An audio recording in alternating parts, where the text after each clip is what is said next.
Alvin, ang sundalo. Credit to the author. 3058-66. Ang mga pangalan po na nandito ay galing sa mga name generator. Kung meron man pagkakatulad sa mga pangalan ng tao o lugar at pangyayari, ito ay tunay na hindi sinasadya. Ano? Bagamat si Lucas, bilang pinuno ng sekta ng Simplicity Celestial Sect, ay nakaranas at nakakita ng maraming bagay sa buhay, gulat pa rin siya nang marinig ang mga salita ni Alvin. May mga butil ng malamig na pawis na makikita sa kanyang noo matapos niyang malaman na may kumuha ng isang assassin mula sa Blood Skull Gang para patayin si Alvin. Inakala niyang may lumitaw na isang makapangyarihang tao sa kritikal na sandali at nagligtas kay Alvin. Kahit sa kanyang pinakamasamang panaginip ay hindi niya inaasahan na sasabihin ni Alvin na siya ang pumatay sa assassin. Ang Blood Skull Gang ay isa sa nangungunang 3 organisasyon ng assassin sa Southern Heaven Territory. Kahit ang pinakamahinang assassin ay isang One Basic Celestial King.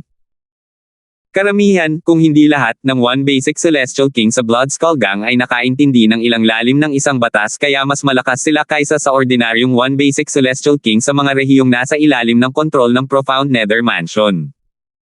Bukod dito, ang Blood Skull Gang ay maihahambing sa isang puwersang Grade 5. Dahil dito, hindi sila nagkulang sa King Grade Celestial Methods at Divine Abilities. Pagkatapos ng sandaling katahimikan, tumingin si Lucas kay Alvin at nag-aalangang nagtanong, "Alvin, nagbibiro ka ba?" "Pinuno ng sekta, walang dahilan para magbiro ako tungkol dito," sagot ni Alvin nang may pagkibit-balikat. Kasabay nito, pinakawalan niya ang kanyang kakilakilabot na banal na kamalayan at hinayaan itong takpan si Lucas. Nang maramdaman ni Lucas ang banal na kamalayan ni Alvin, lubhang nagbago ang kanyang ekspresyon.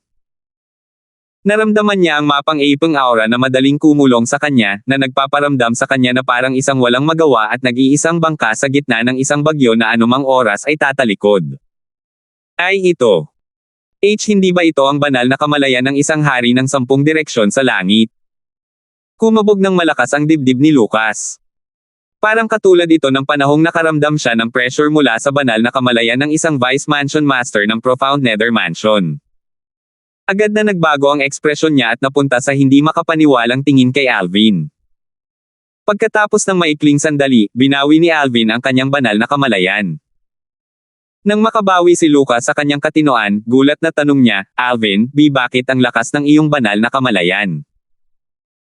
Tinitigan ni Alvin si Lucas at nagtanong, "Pinuno ng sekta, maniniwala ka ba sa akin kung sasabihin kong mas makapangyarihan pa ang aking banal na kamalayan kaysa rito noong napatay ko ang mamamatay tao mula sa Blood Skull Gang? Mas makapangyarihan pa rito. Ibig sabihin ba nito na ang iyong banal na kamalayan ay maihahambing sa banal na kamalayan ng isang Celestial Lord noong panahong iyon?" Di nagtagal, natanto ni Lucas, at mabilis siyang nagtanong, "Maaari ka bang mayroong isang nauubos na Royal Grade Celestial Weapon?" Bagamat may ilang makapangyarihang Celestial Talisman na kayang itaas ang Celestial Origin, Energy at Divine Consciousness ng isang tao tungo sa Celestial Lord, ang mga epekto ay tatagal lamang ng maikling panahon bago bumalik ang lakas ng isang tao sa orihinal nitong estado. Gayunpaman, iba ang mga consumable na Celestial Weapon. Ang pinahusay na lakas ay bababa depende sa paggamit nito. Halimbawa, noong unang ginamit ni Alvin ang kanyang consumable na Royal Grade Celestial Weapon, ang kanyang lakas ay kasing lakas ng sa isang Celestial Lord. Matapos mapatay ang assassin, ang kanyang lakas ay bumaba sa lakas ng isang 10 Direction Celestial King. Hindi ba halata naman? Tanong ni Alvin bilang tugon. Matapos makabawi mula sa pagkabigla si Lucas, nagtanong siya, "Alvin, nakuha mo ba ang iyong consumable Royal Grade Celestial Weapon sa ibabang kaharian ng Southern Heaven Ancient Realm?" "Hindi. Nakuha ko na ito sa ibang lugar." Umiling si Alvin. "Ilang beses mo ba magagamit yan?" Seryosong tanong ni Lucas. Nagkunwaring malungkot ang ekspresyon ni Alvin habang sumasagot, 2 beses. "Pangalawang beses ko na itong ginamit kaya naubos ko na lahat." Sinadya niyang itago ang katotohanang mayroon pa siyang isa pang gamit. Sino ang mag-aakala kung pagnanasaan ni Lucas ang kanyang nauubos na Royal Grade Celestial Weapon? Tutal, ang mga nauubos na Royal Grade Celestial Weapon ay nakakaakit kahit sa mga pinuno ng sekta ng Grade 7 na sekta tulad ni Lucas. Hindi nakagulat dahil ang nauubos na Royal Grade Celestial Weapon ay kayang itaas ang banal na kamalayan at Celestial Origin Energy ng isang tao sa antas ng isang Celestial Lord. Nang marinig ang mga salita ni Alvin, ngumiti si Lucas ng mapait at sinabing, sayang naman. Alvin, dapat pala ay ipinaalam mo sa akin ang tungkol dito.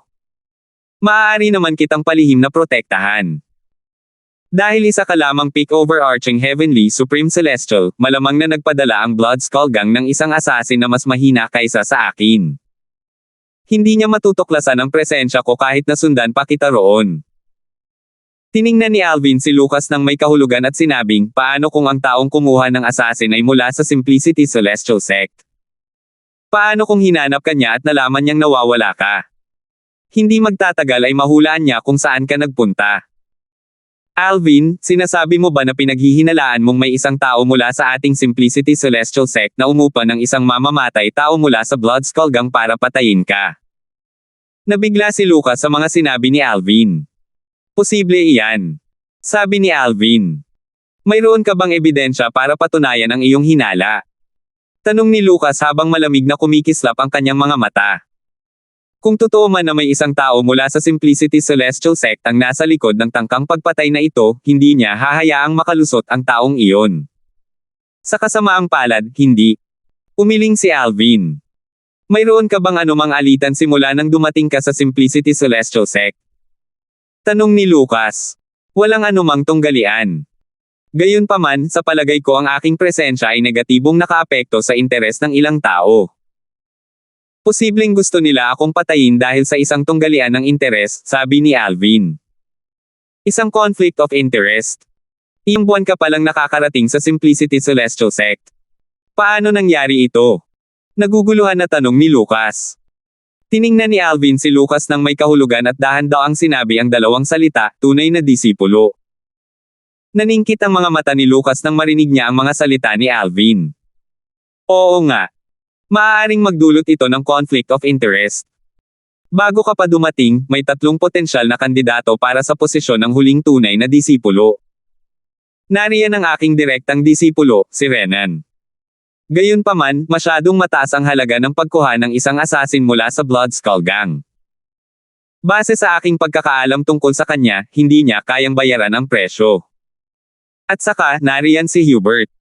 Siya ang apo ng Grand Elder ng ating Simplicity Celestial Sect. Sa palagay ko ay hindi rin niya kayang kumuha ng isang assassin mula sa Blood Skull Gang. Panghuli, nariyan si Frank. Medyo misteryoso siya.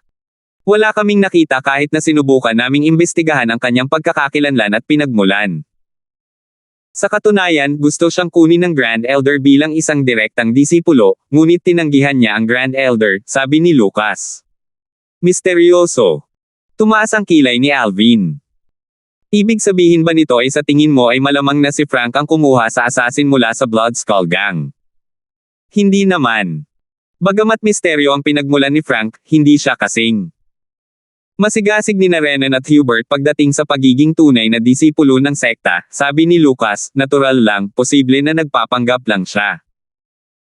Parang may alala siya, biglang lumingon si Lucas kay Alvin at sinabing, ang Blood Skull Gang ay isa sa mga nangungunang organisasyon ng mga assassin sa Southern Heaven Territory. Kalahati ng presyo ay kailangang bayaran ng maaga bilang deposito bago kumilos ang mga assassin. Kung isa talaga ito sa 3 kumuha ng assassin, dapat ay nabayaran na nila ang deposito. Ang Profound Nether Mansion ay mayroon lamang mga kilalang Celestial Crystals, ngunit ang Blood Skull Gang ay hindi magiging interesado sa mga kilalang Celestial Crystals. Sandali siyang tumigil bago nagpatuloy sa pag-iisip ng malakas, nangangahulugan ito na ang sinumang kumuha ng Blood Skull Gang ay dapat gumamit ng ibang bagay bilang kabayaran. Sa aking palagay, dapat ay mga King-grade Celestial Weapons, kahit papaano, o posibleng mga King-grade Celestial Weapons na inalagaan ng mga Celestial Lords. Mga King-grade Celestial Weapons na inalagaan ng mga Celestial Lords. Sulit ba ako sa ganoong halaga? Bahagyang nagulat si Alvin. Isa lamang siyang peak overarching Heavenly Supreme Celestial, bakit naman ganoon kahalaga ang buhay niya? Ang Blood Skull Gang ay isa sa mga nangungunang organisasyon ng mga assassin sa Southern Heaven Territory. Kaya naman, natural na mas mataas ang kanilang presyo kumpara sa ibang ordinaryong organisasyon ng mga assassin. Bukod pa rito, kailangan nilang maglakbay ng medyo malayo para mapatay ka kaya natural na mas mataas ang presyo, paliwanag ni Lucas. Tila medyo may alam siya tungkol sa Blood Skull Gang. Ito ang special ring ng assassin. Kumuha si Alvin ng isang special ring at ibinuhos ang laman ng singsing. Ilang sandali lang, isa tumpok ng mga bagay ang lumitaw sa lupa. Pinuno ng sekta, pakitingnan at tingnan kung may anumang bagay na pamilyar sa iyo. Nang marinig ang mga salita ni Alvin, hindi nag-aksaya ng oras si Lucas sa pagtingin-tingin sa mga bagay. Nang ilipat ni Lucas ang kanyang tingin sa isa sa mga bagay, agad na nanliit ang kanyang mga mata. Kahit sinubukang itago ni Lucas ang kanyang reaksyon, hindi ito nakaligtas sa paningin ni Alvin. Pinanood ni Alvin si Lucas na sadyang umiwas ng tingin sa bagay na malinaw na nakakuha ng kanyang atensyon.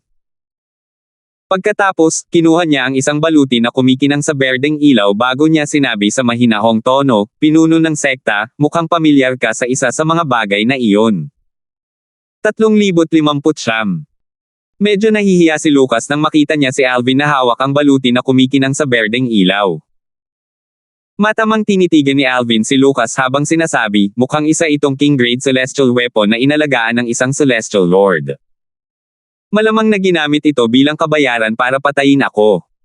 Tunay ngang malaking halaga ang dapat bayaran. Umusog ang sulok ng kanyang bibig at nag-iwan ng malamig na ngiti habang patuloy na sinasabi, "Pinuno ng sekta, magpapatuloy ka pa ba sa pagpapanggap na hindi mo nakikilala ang King Grade Celestial Weapon na ito?" Hindi itinanggi ni Lucas ang mga salita ni Alvin. Sa halip, tapat siyang sumagot, ang King Grade Celestial Weapon na ito ay kay William Wang, ang Grand Elder ng ating Simplicity Celestial Sect. Alam kong mayroon siyang ganitong King Grade Celestial Weapon, pero hindi ko masabi ng sigurado kung ibinigay niya ito sa iba. Ang Grand Elder ng Simplicity Celestial Sect, si William Wang. Bahagyang nagtaas na kilay si Alvin habang nag-iisip, leader ng sekta, kanina, nabanggit mo na ang isa sa 3 kandidato na isinasaalang-alang para sa posisyon ng isang tunay na disipulo bago ako dumating ay si Hubert, ang apo ng Grand Elder, tama ba? Batay sa iyong mga salita, tama bang sabihin na ang King Grade Celestial Weapon na ito ay malamang na ibinigay kay Hubert ng Grand Elder, at ginamit niya ito para bayaran ang isang assassin mula sa Blood Skull Gang para patayin ako? Kung gusto akong patayin ng Grand Elder, magagawa niya sana ito nang hindi na kailangang umupa ng iba. Tiyak na hindi ang Elder ang salarin. May kumpiyansang sabi ni Lucas, bukod pa rito, malabong si Hubert ang salarin. Kung gusto kanyang patayin, pwede sana niyang hilingin sa Elder na patayin ka. Bakit siya magpapakahirap para umupa ng isang mamamatay tao mula sa Blood Skull Gang? Bakit hindi ka sumama sa akin para makilala ang Elder? Maaari natin siyang tanungin kung kanino niya ibinigay ang Jade Light Armor na ito. Pagkatapos niyang magsalita, sinemyasan niya si Alvin na sumunod sa kanya. Bago umalis, itinago ni Alvin ang mga gamit sa lupa sa loob ng Spatial Ring. Tutal, ito ang kanyang gantimpala sa pagpatay sa one basic Celestial King mula sa Blood Skull Gang. Maraming mahahalagang bagay doon kaya hindi niya maaaring itapon ang mga ito. Bukod sa Jade Light Armor, mayroon ding ilang iba pang King Grade Celestial Weapons na inalagaan ng mga Celestial Lords sa Spatial Ring. Ang pangalang William ay magmumuni-muni ng isang taong may maskuladong pangangatawan. Gayunpaman, sa katotohanan, si William ay medyo payat. Bukod sa mamamatay tao mula sa Blood Skull Gang na kanyang napatay kamakailan, si Alvin ay hindi pa nakakilala ng sinumang kasing payat ni William. Pinuno ng sekta. Yumuko ang matandang lalaki habang binabati si Lucas. Pagkatapos, ang kanyang mga mata ay agad na lumipat kay Alvin na nakatayo sa tabi ni Lucas. Amang matanda. Bahagyang ngumiti si Son Liang bago niya ipinakilala si Alvin kay William. Ito si Alvin. Malamang narinig mo na ang tungkol sa kanya. Bahagyang tumango si William bago sinabing, "Syempre. Ang ating Simplicity Celestial Sect ay mapalad na magkaroon ng isang bihira at walang kapantay na henyo na hindi pa nakikita sa Profound Nether Mansion sa nakalipas na 10,000 taon." Dakilang nakatatanda. Bati ni Alvin kay William. Pagkatapos, hindi na siya nagpaligoy-ligoy pa at direktang inilabas ang Jade Light Armor. Hindi inaasahan ni Lucas na ganito kadirekte si Alvin. Ang Jade Light Armor. Gulat na bulalas ni William. Tumingin siya kay Alvin at nagtanong ng may pagtataka, "Alvin, bakit nasa iyo ang Jade Light Armor?" "Ipinagpalit ko ito sa ilang materyales na kailangan ko para sa pag-ukit ng isang Celestial Talisman 3 taon na ang nakalilipas." Mula nang ilabas ni Alvin ang Jade Light Armor, mataman niyang tinitigan si William para tingnan kung may matutuklasan ito mula sa mga reaksyon at ekspresyon ni William. Gayunpaman, tila tunay na nagulat at naguguluhan si William sa Jade Light Armor na hawak niya. Nagtanong si Lucas, "Amang matanda, sigurado ka bang ipinagpalit mo na ito 3 taon na ang nakalilipas?" Tumanggaw si William nang walang pag-aalinlangan. "Naaalala kong ipinagpalit ko ito para sa kahit isang dosenang bihirang materyales." "Alvin, kakilala mo ba ang walang sektang cultivator na nakipagpalitan sa akin? Kung ganoon nga, maituturing tayong nakatadhana." Kalmado ang ekspresyon ni Alvin habang patuloy siyang nagtatanong, "Amang matanda, mayroon ka bang anumang ebidensya na magpapatunay na ipinagpalit mo ang Jade Light Armor sa isang cultivator na walang sekta para sa mga bihirang materyales 3 taon na ang nakalilipas?" "Ebidensya?" Bahagyang kumunat ang noo ni William. "Natatakot akong wala akong anumang ebidensya. Gayunpaman, makukumpirma kong ang Jade Light Armor na nasa kamay mo ay ang dating pag-aari ko. Ang masalimuot na mga disenyo sa ibabaw nito at ang aura nito ay eksaktong pareho. Bawat King Grade Celestial Weapon ay may kanya-kanyang natatanging katangian. Bagamat maaaring may magkakatulad na anyo ang ilang mga armas, kung susuriing mabuti, makikita ang mga pagkakaiba sa pagitan ng mga aura ng mga armas. Nagsasabi ba siya ng totoo?" Tanong ni Alvin sa loob-loob niya, "Possible kayang habang naglalakbay tayo rito ay nagpadala sa kanya ng mensahe ang pinuno ng sekta para ipaalam sa kanya ang bagay na ito para makapaghanda siya." Alam ni Alvin na kung magdesisyon si Lucas na protektahan si William, kahit na mayroon siyang Jade Light Armor, imposibleng malaman niya kung sino ang umupa ng isang assassin mula sa Blood Skull Gang para patayin siya. Dakilang matanda. Sinimulang ikwento ni Lucas ang nangyari kay Alvin kay William, kasama na kung paano nila natagpuan ang Jade Light Armor sa Spatial Ring ng assassin. Ano? Ang Blood Skull Gang. Consumable Royal Grade Celestial Weapon. Biglang nagbago ang ekspresyon ng mukha ni William. Halatang gulat na gulat siya. Kung nagsisinungaling ni William, ang kanyang pag-arte ay tunay na karapat-dapat sa parangal tulad ng mga nasa mundo, naisip ni Alvin sa loob habang pinagmamasdan si William. Pagtatapos ni Lucas, ang mamamatay tao mula sa Blood Skull Gang ay malamang na nakakuha ng Jade Light Armor mula sa Sectless Cultivator na nakipagkalakalan sa iyo 3 taon na ang nakalilipas.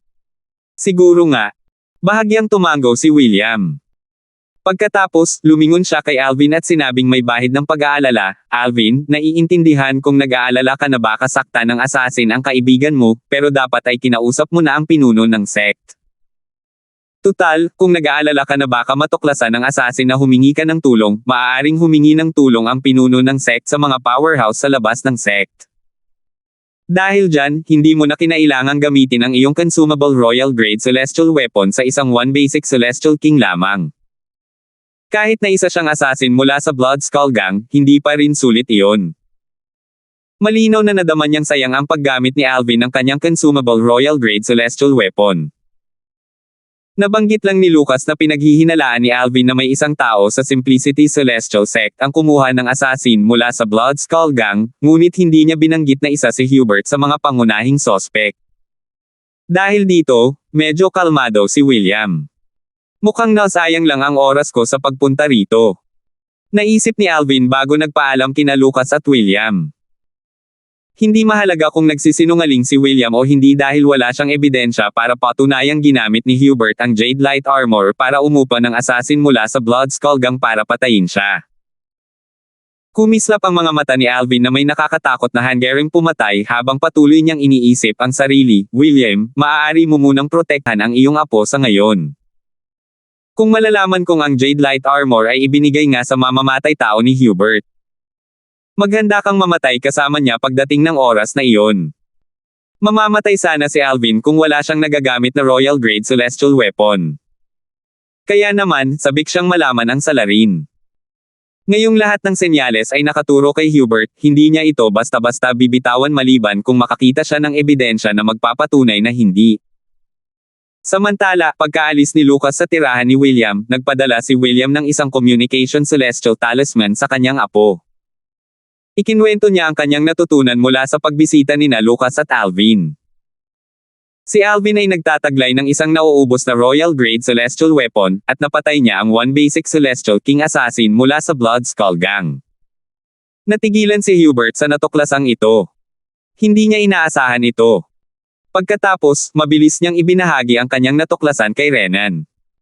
Si Alvin ay may nagagamit na royal grade celestial weapon na magpapataas ng kanyang cultivation base at divine consciousness patungo sa isang celestial lord. Katulad ni Hubert, nagulat din si Renan nang malaman niyang si Alvin ang pumatay sa assassin mula sa Blood Skull Gang. 3,060 na po. Alvin. Sino nga ba talaga siya? Mayroon pa siyang consumable royal grade celestial weapon. Ganon din ang pagkagulat ni na Hubert at Renan. Renan, sa tingin mo ba ay posible na si Alvin ay reinkarnasyon ng isang makapangyarihang celestial lord? May posibilidad ba na ang nauubos na royal grade celestial weapon ay isang bagay na iwan niya sa kanyang nakaraang buhay?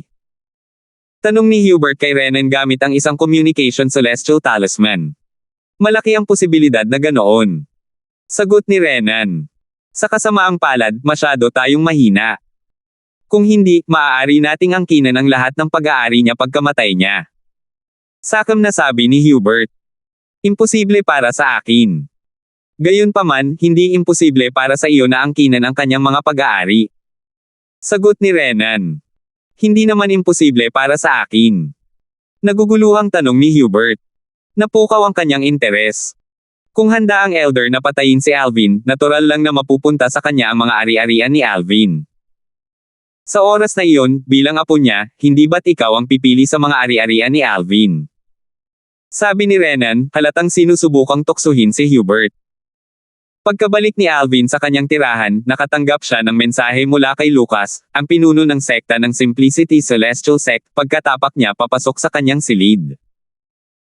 Alvin, ayon sa mga patakaran ng Blood Skull Gang, kung ang kanilang assassin ay mabaigo sa isang misyon, magpapadala sila ng isa pang assassin para tapusin ang trabaho. Bukod pa rito, ang presyo ay mababawasan ng kalahati. Kaya naman, mas makabubuti kung hindi ka nalang aalis sa lupain ng Simplicity Celestial Sect. Kung kailangan mo nang umalis, ipaalam mo man lang sa akin ang tungkol dito para makapagtalaga ako ng isang taong magpoprotekta sa iyo. Seryoso ang boses ni Lucas. Malinaw na sineseryoso niya ang mga banta ng isang assassin mula sa Blood Skull Gang. Salamat sa iyong paalala, pinuno ng sekta. Natural lamang, alam ni Alvin na ang Blood Skull Gang ay hindi basta-basta susuko. Nalaman niya ito noong siya ay nasa panloob na aklatan ng sekta ng Simplicity Celestial Sect. Gayunpaman, nagpasalamat pa rin siya kay Lucas para sa mabuting intensyon ni Lucas. Matapos mapatay ang assassin mula sa Blood Skull Gang, ang kasalukuyan kong cultivation base ay halos kapareho ng sa isang 10 Direction Celestial King. Gayunpaman, dahil hindi masyadong malalim ang aking pag-unawa sa lalim, kung kailangan kong harapin ang isang 5-element Celestial King na nakaunawa ng parehong bilang ng lalim gaya ng assassin na napatay ko, imposibleng maipagtanggol ko ang aking sarili maliban kung gagamitin ko ang 7 Orifices Exquisite Sword, naisip ni Alvin sa sarili. Habang lumalalim ang pag-unawa ng isang tao sa isang bagay, mas malaki ang kanyang magiging pag-unlad. Ang mga pag-unlad ay maaari pang maging ilang beses na mas malaki. Maya-maya, umiling si Alvin at naisip, dapat ko nang ito ng pansin sa ganap na pag-unawa sa pillaging profundity ng batas ng apoy ngayon. Hanggat ang mamamatay tao na ipinadala ng Blood Skull Gang ay hindi masyadong malakas, dapat ay kaya kong ipagtanggol ang aking sarili gamit ang aking kasalukuyang cultivation base kung mas naiintindihan ko ang pillaging profundity. Hindi na siya nag-aksaya ng oras at nag-focus sa pag-unawa sa pillaging profundity ng batas ng apoy. Sa tulong ng Chaos Divine Flame, mabilis siyang umunlad. Samantala, sa mga hangganan ng Profound Nether Mansion. Swoosh! Swoosh! Isang itim na figure ang tumawid sa mga teritoryo ng Profound Nether Mansion sa isang kisap mata lamang. Siya ang bagong assassin na ipinadala ng Blood Skull Gang upang patayin si Alvin. Sa sandaling ito, bumulong siya sa sarili habang lumilipad sa kalangitan, ano ang tumatakbo sa isip ng organisasyon. Kailangan ba akong ipadala para sa trabahong ito? Ang target ay parang isang 10-direction celestial king na dalawang lalim lamang ang naunawaan mula sa batas ng mundo. Anumang 4 phenomenon celestial king mula sa organisasyon ay may kakayahang patayin siya. Ang isang 3 talents o 4 phenomenon celestial king mula sa Blood Skull Gang ay mas malakas kaysa sa isang 1 basic celestial king. Medyo madali para sa isang 4 phenomenon celestial king mula sa Blood Skull Gang na pumatay ng isang taong walang pinagkaiba sa isang 10 direction celestial king na dalawang lalim lamang ang nauunawaan mula sa isang batas. Maliban na lang kung higit sa 4 na lalim ang naunawaan niya, mamamatay siya kung makakatagpo siya ng isang 6 combo celestial king na katulad ko. Malinaw na kumpiyansa ang mamamatay tao na mapapatay niya si Alvin. Tutal, ang 6 combo celestial kings mula sa Blood Skull Gang ay may lakas na maihahambing sa mga pinuno ng ordinaryong puwersa ng grade 7. Dahil dito, nadama niyang sayang ang ipinadala sa kanya ng Blood Skull Gang para patayin si Alvin. Natural lang na walang kaalam-alam si Alvin na nagpadala na ang Blood Skull Gang ng isang 6 combo celestial king para patayin siya. Pagkalipas ng isang buwan, sa lambak kung saan naninirahan ang mga tunay na disipulo at mga panloob na disipulo ng Simplicity Celestial Sect. Isang figure ang lumipad palabas mula sa tirahan ng isa sa mga panloob na disipulo. Masigla siyang sinalubong ng kanyang makasamahan pagkakita niya. Senior Brother Zing.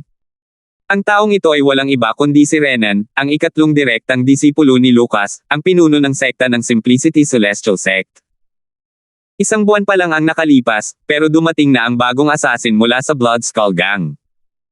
Inabot ng ilang buwan bago dumating ang dating assassin. Mukhang mas malakas ang assassin na ito kaysa sa nauna. Natural lang na nagpadala sila ng isang makapangyarihan. Tutal, sinabi ko na kay Young Master Chen na si Alvin ay may taglay na isang consumable royal grade celestial weapon. Ganoon niya pinatay ang dating assassin. Ang kanyang kasalukuyang lakas ay maihahambing pa rin sa isang 10 direction celestial king.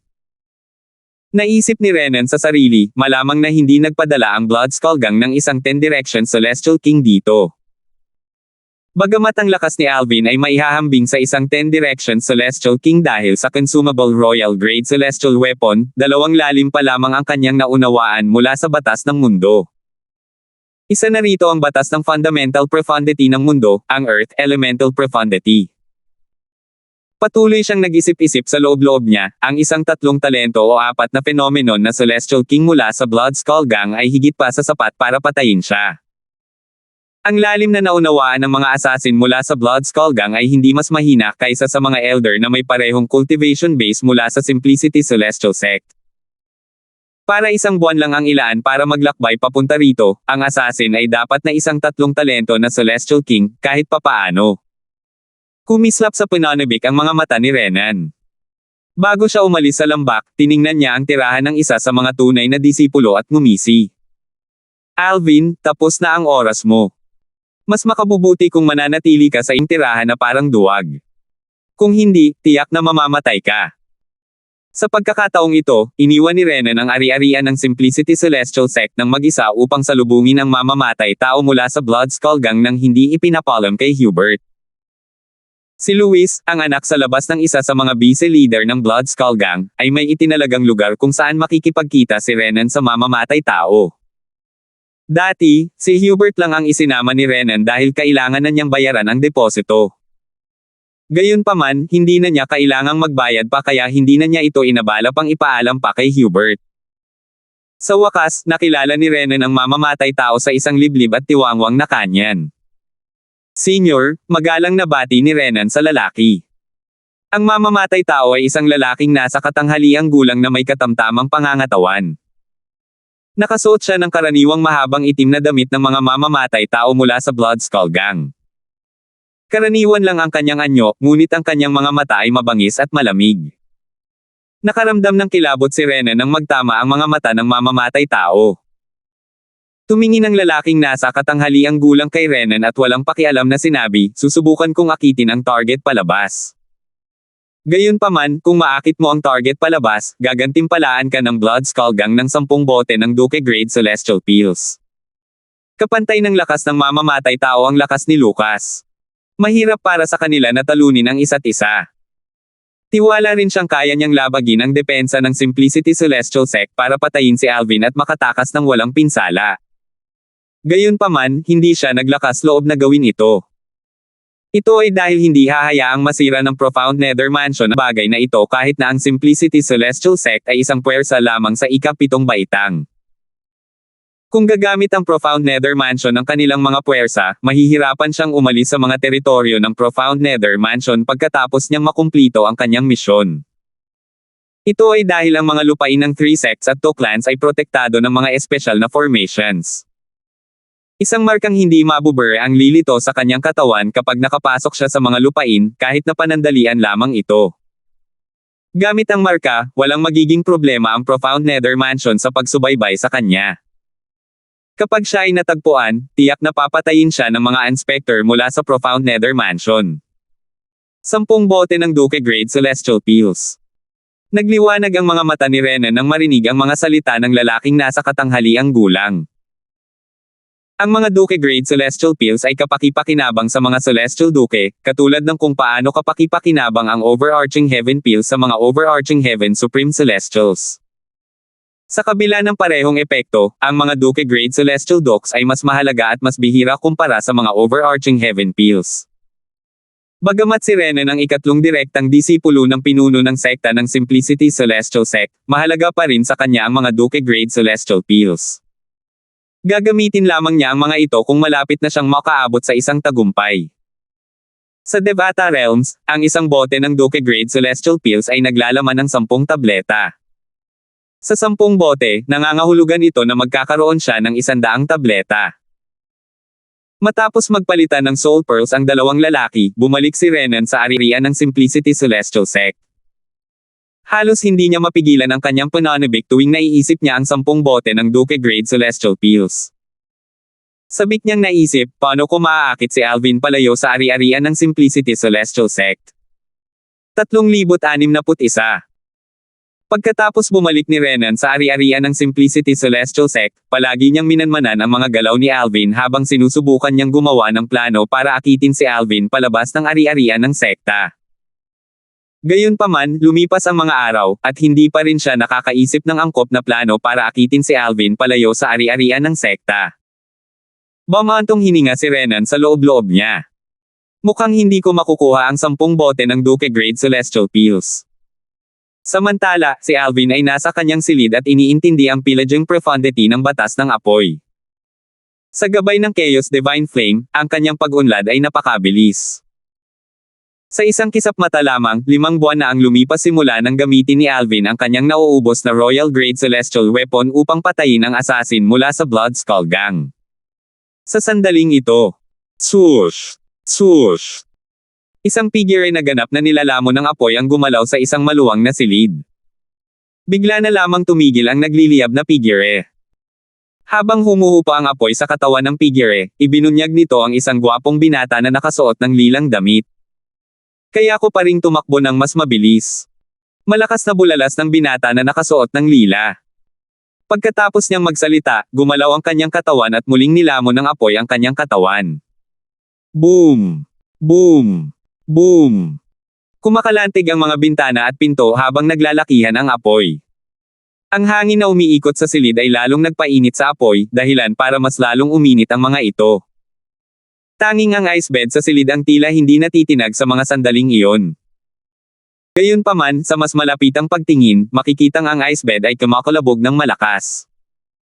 Maya-maya, muling tumigil ang binata na nakasuot ng lila sa kanyang mga galaw, at nawala ang mga apoy sa paligid ng kanyang katawan. Isang ngiti ang makikita sa kanyang mukha. Halatang masaya siya. Bumulong siya sa kanyang sarili, ito na pala ang panimulang yugto ng pillaging profundity. Kahanga-hanga. Ang binata na nakasuot ng lila ay walang iba kundi si Alvin.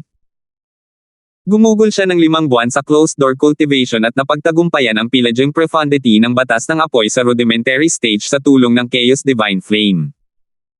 Ang pillaging profundity ay maihahambing sa gale profundity ng batas ng hangin. Ito ay mabilis at malakas pagdating sa mga kapangyarihang pang-opensa. Nakakuha si Alvin ng 5 King Grade Celestial Methods at Divine Abilities na naglalaman ng lalim mula sa batas ng apoy. Sa kasalukuyan, matagumpay niyang naunawaan at napagtagumpayan ang isa sa 5 lalim. Bibisitahin ko si Lambert, naisip ni Alvin sa sarili pagkaraan ng ilang sandali. Kasabay nito, nagliwanag ang mga mata ni Renan nang makita niyang palabas na si Alvin sa kanyang tahanan. Matagal na niyang minamanmanan si Alvin. Hindi napansin ni Alvin si Renan nang lumabas ito ng kanyang tirahan. Tutal, sa sandaling lumitaw siya, nakakuha na siya ng atensyon ng maraming inner disciples. Mahirap mapansin si Renan sa gitna ng mga disciples ng karamihan. Dinala si Lambert sa Simplicity Celestial Sect matapos magpadala si Lucas, ang pinuno ng sect ng Simplicity Celestial Sect, ng isang tao para sunduin siya mula sa supporting Fall Nation sa Thousand Nations territory. Nanatili siya sa isang magandang lambak sa halip na manatili sa lambak kung saan naninirahan ang mga tunay na disipulo at mga panloob na disipulo. Ang magandang lambak na ito ang lugar kung saan nanatili ang mga panauhin ng Simplicity Celestial Sect. Napakahusay ng kapaligiran sa paglilinang nito. Halos kasing husay ito ng kapaligiran sa paglilinang ng mga panloob na disipulo. Simula nang dumating si Lambert sa lupain ng Simplicity Celestial Sect, hindi pa nakikilala ni Alvin si Lambert. Gayunpaman, nanatili siyang nakikipag-ugnayan kay Lambert sa pamamagitan ng Communication Celestial Talismans kaya alam niya kung saan nakatira si Lambert sa lupain ng sekta. Swoosh! Isang grupo ng mga inner disciples ang nanood habang si Alvin ay lumipad pataas sa ere at naglaho sa paningin. Umalis na ba siya? Nang makita ito, nagliwanag ang mga mata ni Renan. Gayunpaman, hindi siya nang ahas na sumunod kay Alvin. Sa halip, mabilis siyang nagpadala ng mensahe sa assassin mula sa Blood Skull Gang. Senior, si Alvin ay umalis na sa kanyang tirahan at patungo sa silangan. Gayunpaman, hindi ako sigurado kung aalis na siya sa sekta. Sa kasalukuyan, ang kanyang lakas ay maihahambing sa isang 10 Direction Celestial King kaya hindi ako nang ahas na sumunod sa kanya.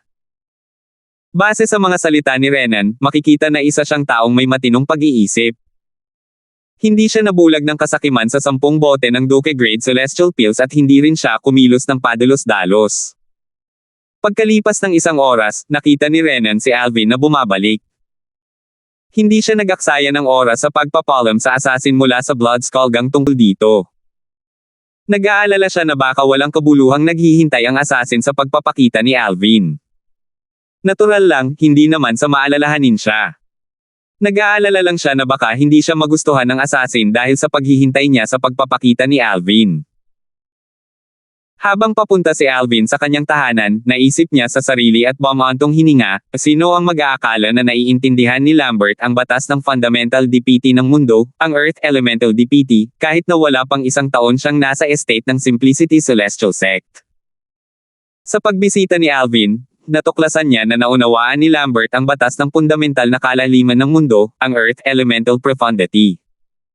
Hindi niya inaasahan na magkakaroon si Lambert ng ganito kataas na kakayahan sa pag-unawa. Bagamat isang gabi pa lamang niya naunawaan ang Earth Elemental Profundity, ito ay dahil sa tulong ng Chaos Divine Earth sa kanya.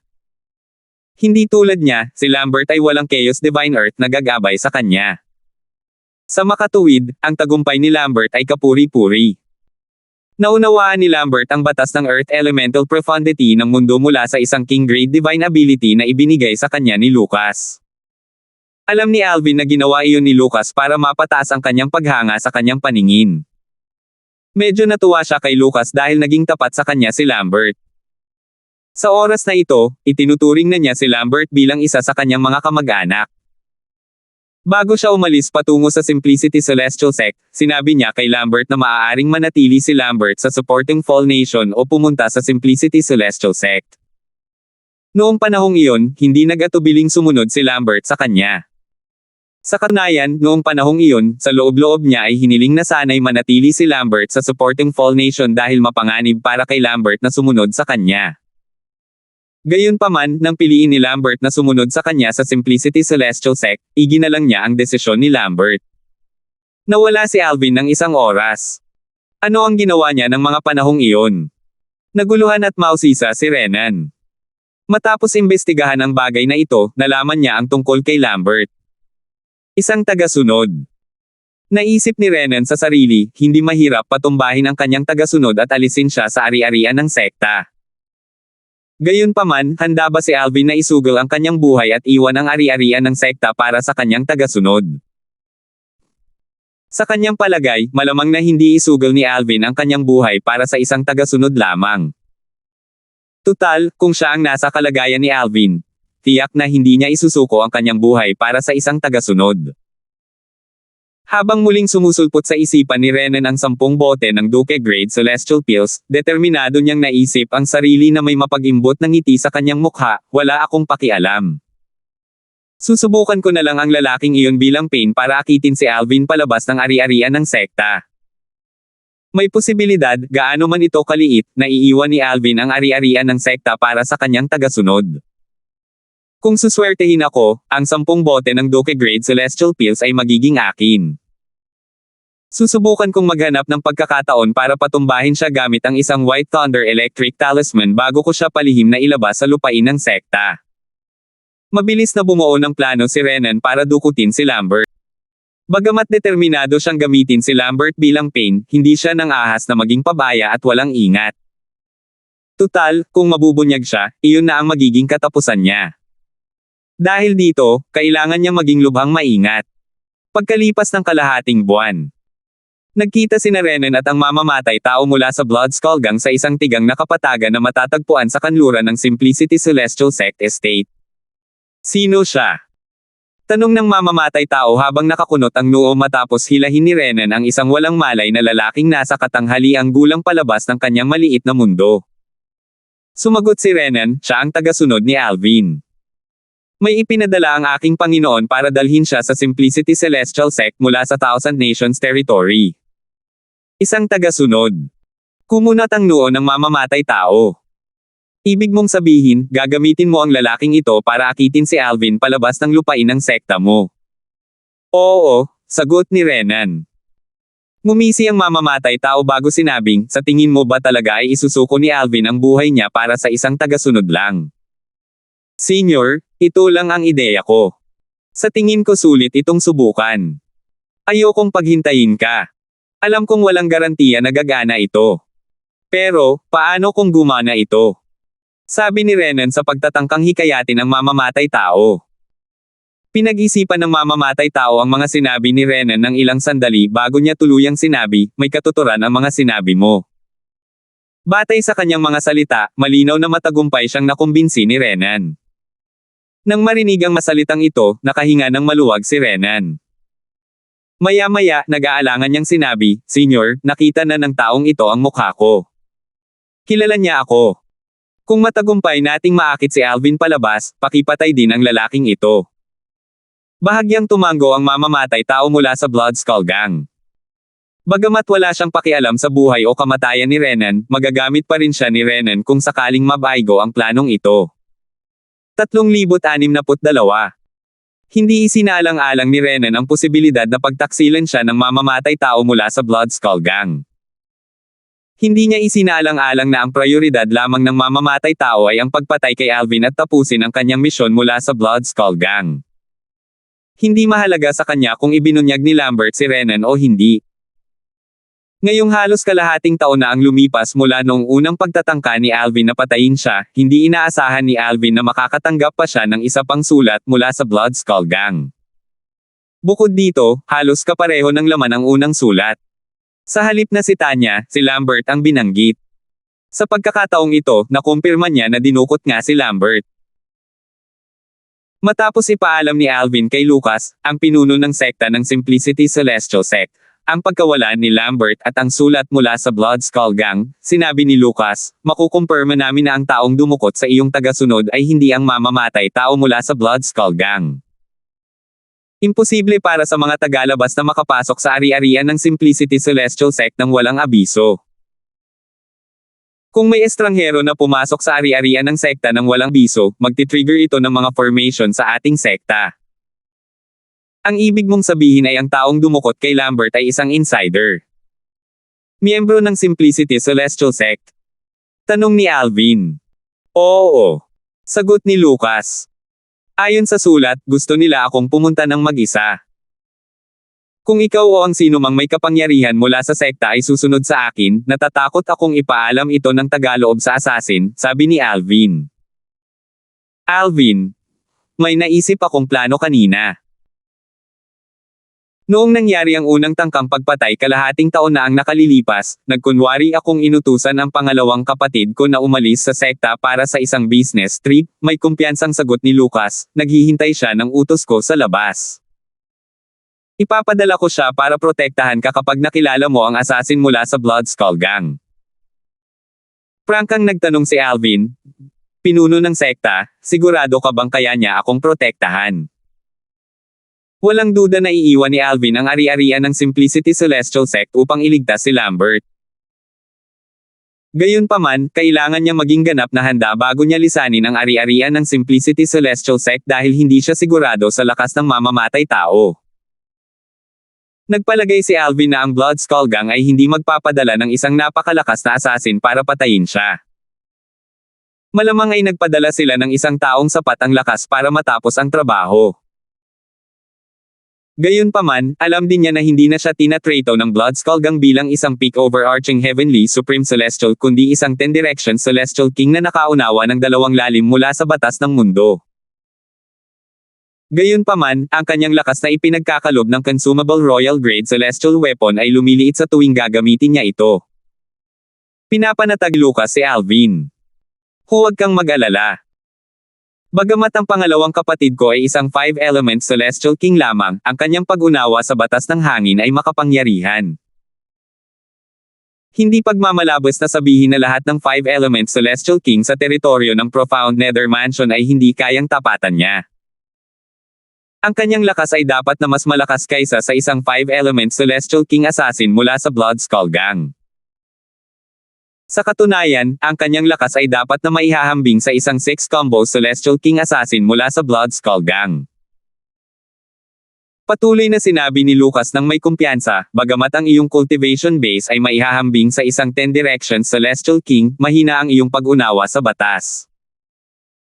Kaya naman, malabong magpadala ang Blood Skull Gang ng isang napakalakas na assassin para patayin ka. Batay sa aking kaalaman, sa pinakamarami, magpapadala sila ng 4 Phenomenon Celestial King o 5-element Celestial King para matapos ang trabaho. Dahil ang aking pangalawang kapatid ay may kakayahang harapin ang isang 6-combo Celestial King mula sa Blood Skull Gang, hindi magiging mahirap para sa kanya na patayin ang isang assassin na isang 4 Phenomenon Celestial King o 5-element Celestial King. Kahit na subukang tumakas ang assassin, magiging walang saysay ito dahil sa pag-unawa ng aking pangalawang kapatid sa batas ng hangin. Kung talagang hindi niya mapapatay ang assassin, makakapagpadala pa rin siya sa akin ng mensahe. Sa oras na iyon, makikipag-ugnayan ako sa kanya para patayin ang assassin. Tumango si Alvin. Mas nakaramdam siya ng ginhawa matapos marinig ang mga salita ni Lucas. Pagkatapos, nagtanong siya ng mabilis, sabik na iligtas si Lambert, pinuno ng sekta, kailan ako maaaring umalis? Maaari ka nang umalis. Ang pangalawa kong kapatid ay nasa malapit sa lupain ng sekta. Bihasa siya sa pagkukunwari at pagbabalat kayo. Bahagi iyon ng kanyang mga katangian bilang isang celestial beast. Lalo na ang mga assassin na 5-element Celestial Kings, kahit ang 6-combo at 7-star Celestial Kings ay hindi makakapansin sa kanyang presensya, sabi ni Lucas. Saan gustong magkita ang mamamatay tao? Sa silangan. Tanong ni Lucas. Ang kanlurang bahagi, sagot ni Alvin. Sige, pwede ka nang umalis. Makipag-ugnayan ka sa akin kung kaya mo. Ipapasunod ko sa iyo ang pangalawa kong kapatid para protektahan ka. Swoosh! Pagkatapos noon, hindi na nag-aksaya ng oras si Alvin at nagtungo sa kanluran ng ari-arian ng Simplicity Celestial Sect. Medyo malayo ang lugar ng pagpupulong mula sa ari-arian ng Simplicity Celestial Sect. Hindi ginamit ni Alvin ang kanyang Celestial Origin Energy para maglakbay. Sa halip, gumamit siya ng Celestial Boat. Ang Celestial Boat ay, kahit papaano, isang Duke-grade Celestial Weapon. Ang proseso ng paggawa ng Celestial Boat ay napakasalimuot. Narinig pa lamang niya ang tungkol sa Celestial Boats bago siya pumasok sa Simplicity Celestial Sect. Mayroong 3 grado ng Celestial Boats. Hindi na kailangang sabihin, mas mataas ang grado, mas mabilis ang magiging bilis ng celestial boat. Ang pinakamabilis na celestial boat ay may bilis na maihahambing sa isang 9 palaces celestial duke. Ang pinakamabagal ay may bilis na maihahambing sa isang 3 talent celestial duke. Ito ang mga pagkakaiba sa pagitan ng isang prominent at primitibong duke grade celestial boats. Ang isang katamtamang duke grade celestial boat ay may bilis na maihahambing sa isang 6 combo celestial duke. Ang celestial boat na sinasakyan ni Alvin ay isang primitive celestial boat na binili niya mula sa isang elder sa Simplicity Celestial Sect na may celestial crystals. Ang elder na iyon ay isang duke grade celestial weapon craftsman na kayang magpanday ng duke grade celestial boats. Ang elder ang tanging duke grade celestial weapon craftsman ng Simplicity Celestial Sect na kayang magpanday ng duke grade celestial boats. Gayunpaman, ang teknik pa lamang ng pagpapanday ng mga primitive duke grade celestial boats ang napag-aralan niya. Sa ngayon, 2 pangkaraniwang duke grade celestial boats pa lamang ang nagawa niyang magpanday at hindi pa niya napino ang mga kilalang duke grade celestial boats. Sa wakas ay nakarating na rin ako. Matapos ang isang araw at isang gabing paglalakbay, sa wakas ay nakarating na rin si Alvin sa itinalagang lugar ng pagkikita. Ang lugar ng pagkikita ay isang tigang na kapatagan na mayroon lamang isang malaki at malungkot na puno. Ang puno ay maraming sanga, na marami ay nabali, ngunit walang dahon. Malinaw na nalalante ako. Ang perlas ng kaluluwa. Hindi nagtagal at natagpuan ni Alvin ang isang perlas ng kaluluwa na nakasabit sa isa sa mga sanga ng puno dahil nabanggit ito sa liham.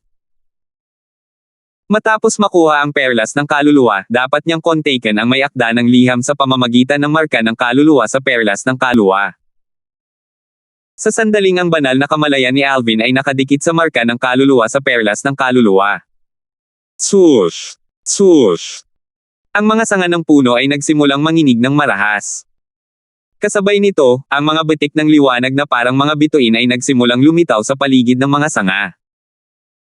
Nakaramdam si Alvin ng mahiwagang enerhiya mula sa mga bitik ng ilaw na lalong nagpasikat sa mga ito. Lumawak ang puting liwanag at binalot ang puno at si Alvin, at naramdaman niyang nagdilim ang kanyang paningin. Biglang bumilis ang tibok ng kanyang puso nang sumigaw siya, ito. Isa itong transporting formation. Mag-ingat ka.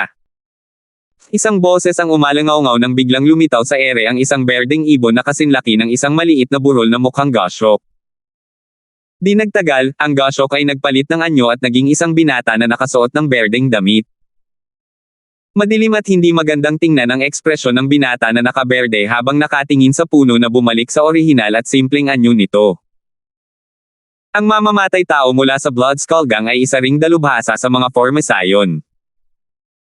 Napakahusay ng pagkakaayos ng transporting formation na ito kaya kahit ako ay hindi napansin ang presensya nito. Iniisip ko kung saan dinala si Alvin. Ang binata na nakasuot ng berdeng damit ay walang iba kundi ang pangalawang kapatid ni Lucas. Isa siyang celestial beast na may anyong tao na isang 5-element celestial king. Sa katunayan, batay sa mga salita ni Lucas, walang 5-element celestial king sa mga teritoryo ng Profound Nether Mansion ang makakapantay sa kanya. Malinaw na kahanga-hanga siya, ngunit nawala si Alvin sa ilalim ng kanyang pangangasiwa. Ito ay isang minsanang Formosayon.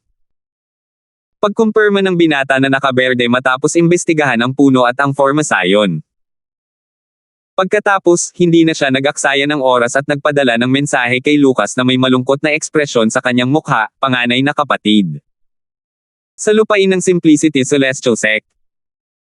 Malaki ang ipinagbago ng ekspresyon ni Lucas matapos niyang matanggap ang mensahe ng binata na nakaberde. Ang mamamatay tao mula sa Blood Skull Gang ay isa ring dalubhasa sa mga Formosayon. Walang sino man ang basta-basta makakagawa ng transporting formation kahit pa mayroon silang mga kinakailangang materyales. Kailangang maging bihasa at makapangyarihan ang isa upang maitayo ang ganitong formation. Iilan lamang ang mga tao sa mga teritoryo ng Profound Nether Mansion na may kakayahang gawin ang ganitong gawain. 3,063. Maaaring hindi naman talaga siya dalubhasa sa mga Formosayon. Siguro ay may ipinagawa siyang iba para magtayo ng Formosayon, sagot ng binata na nakaberde. Nako! Hindi ko inaasahan na ang mamamatay tao ay magiging ganito katuso na nakapaghanda pa siya ng isang transport information na hindi mo matukoy sa oras. Nalungkot si Lucas. Limitado ang distansya ng paglalakbay ng isang dating transport information. Pangalawang kapatid, suriin mong mabuti ang paligid mo. Sasamahan kita ngayon din. Pagkasabi ni Lucas, agad siyang umalis sa Simplicity Celestial Sect. Kasabay nito, nagdala rin siya ng mga makapangyarihang matataas na opisyal ng sekta upang hanapin si Alvin. Hindi nagtagal at kalahati ng mga Celestial King sa Simplicity Celestial Sect ay umalis sa lupain ng sekta upang hanapin si Alvin. Samantala, si Alvin ay dinala sa isang mapanglo at nakakatakot na kanyan.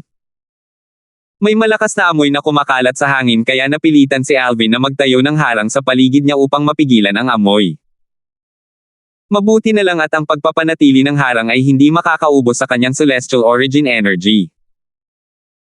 Kahit na panatilihin niya ang harang sa loob ng 200 taon, hindi nito maaapektuhan ang kanyang lakas na ibinibigay ng nauubos na Royal Grade Celestial Weapon. Dahil dito, wala siyang takot na ang kanyang lakas ay bumaba mula sa isang 10 Direction Celestial King patungo sa isang 9 Palaces Celestial King.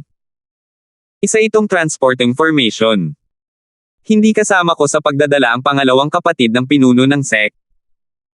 Isa siguro itong minsanang transport information. Handa ng husto ang mamamatay tao na ito. Huminga ng malalim si Alvin para kumalma. Ang sarili na lang niya ang maaari niyang asahan ngayon. Pinagmasdan ni Alvin ang kanyang paligid ng may malamig na ekspresyon habang walang pakialam na sinabi, dahil nandito na ako, bakit hindi ka magpakita? Pagkatapos magsalita ni Alvin, isang mapangutyang boses ang umalingaw-ngaw sa kanyan.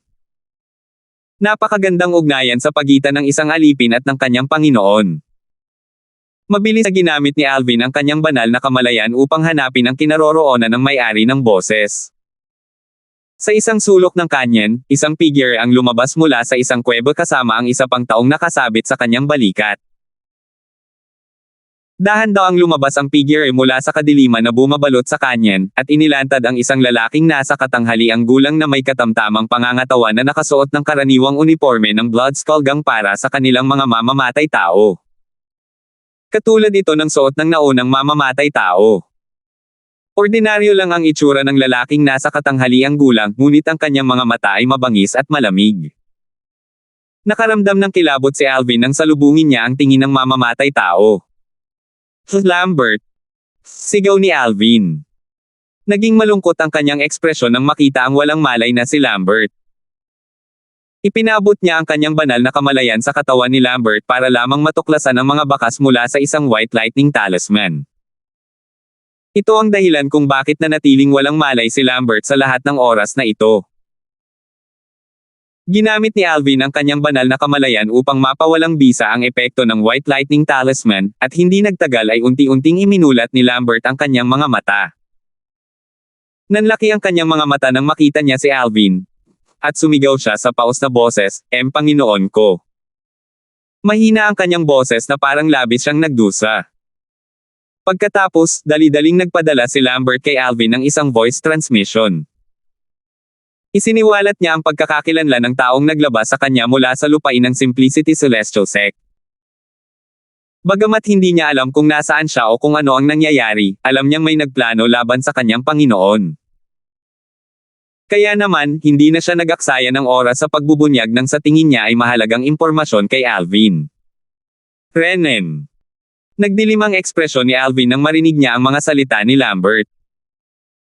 Sa sandaling ito, isang walang pakialam na boses ang umalingaw-ngaw sa tainga ni Alvin. Panahon na para hintayin mo ang iyong Panginoon sa impyerno. Hindi. Lalong dumilim ang mukha ni Alvin. Ang kanyang celestial origin energy ay sumiklab at naging nagliliyab na apoy. Swoosh! Swoosh! Parang bowl ang apoy, sumugod si Alvin patungo sa mamamatay tao. Huli ka na. Isang hakbang na lang ang nauuna sa mamamatay tao. Parang multo siyang lumilipad sa ere. Sa sandaling ito, may hawak siyang hindi kapansin-pansing sinulid na pilak. Nang igalaw niya ang kanyang kamay, agad na napunit ang katawan ni Lambert dahil sa sinulid na pilak. Lambert! Sigaw ni Alvin sa kawalan ng pag-asa habang siya ay huminto. Pinanood niya si Lambert na hinihiwa-hiwalay sa harap niya na may namumulang mga mata. Kasabay nito, ang apoy na nakapalibot sa kanyang katawan ay muling nagsimulang magliyab. Huwag kang mag-alala. Maaari mo siyang samahan sa impyerno. Ngumisi ang mamamatay tao nang makita niyang nawawala ng kontrol si Alvin.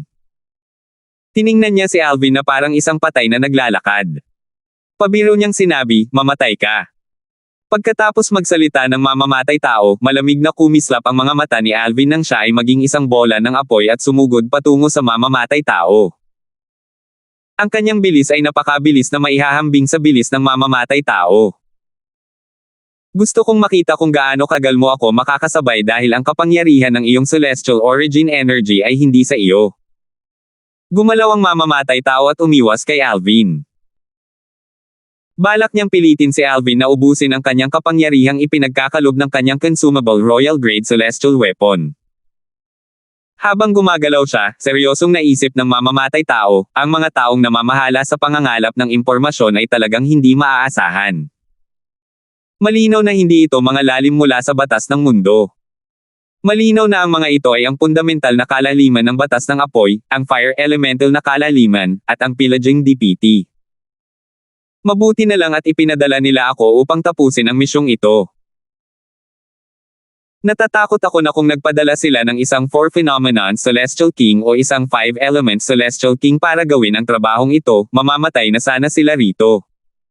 Senior Chaos Divine Flame. Malungkot ang ekspresyon ni Alvin.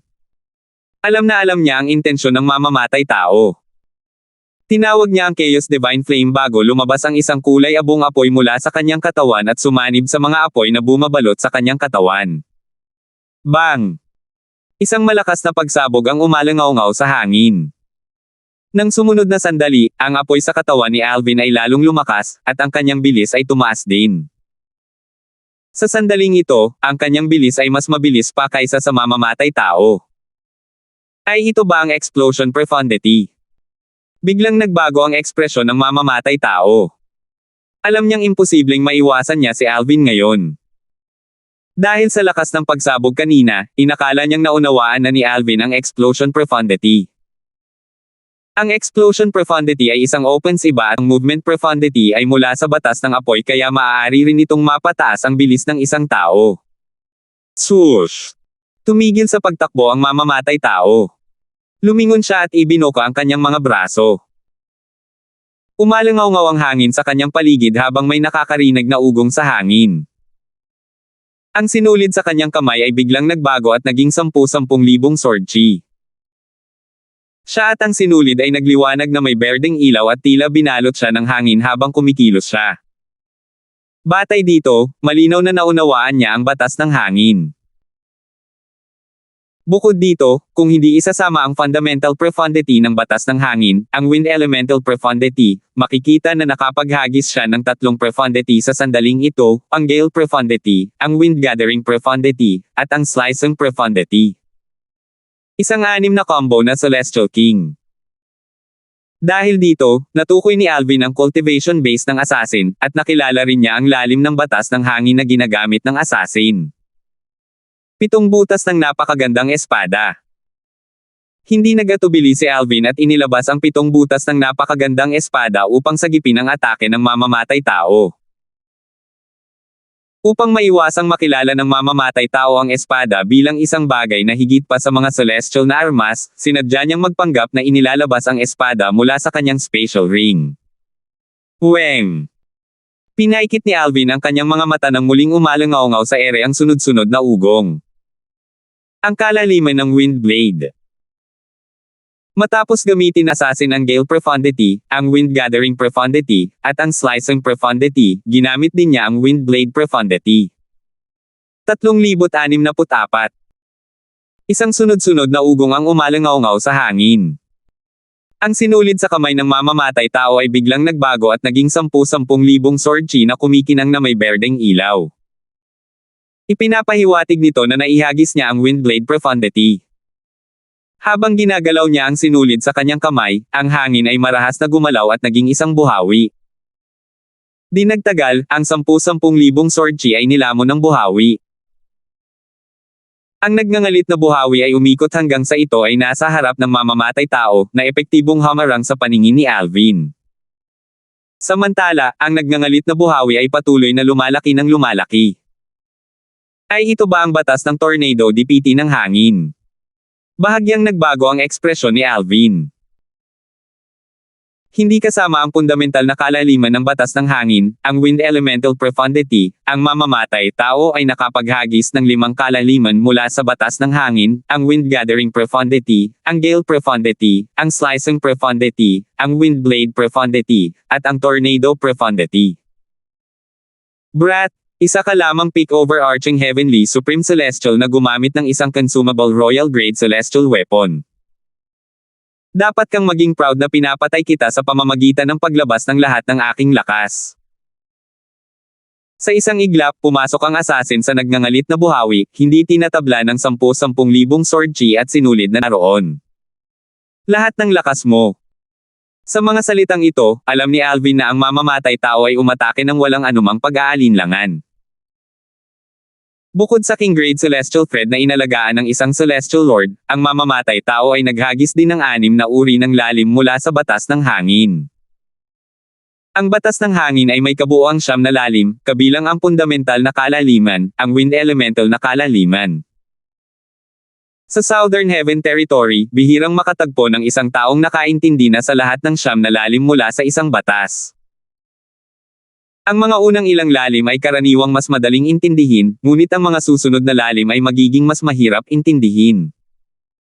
Ito ay dahil sa maraming magkasalungat na salik tungkol sa iba't ibang lalim mula sa isang batas. Kailangang mahanap ang balanse sa pagitan ng magkasalungat na lalim upang lubos na makabisado at maunawaan ang mga lalim.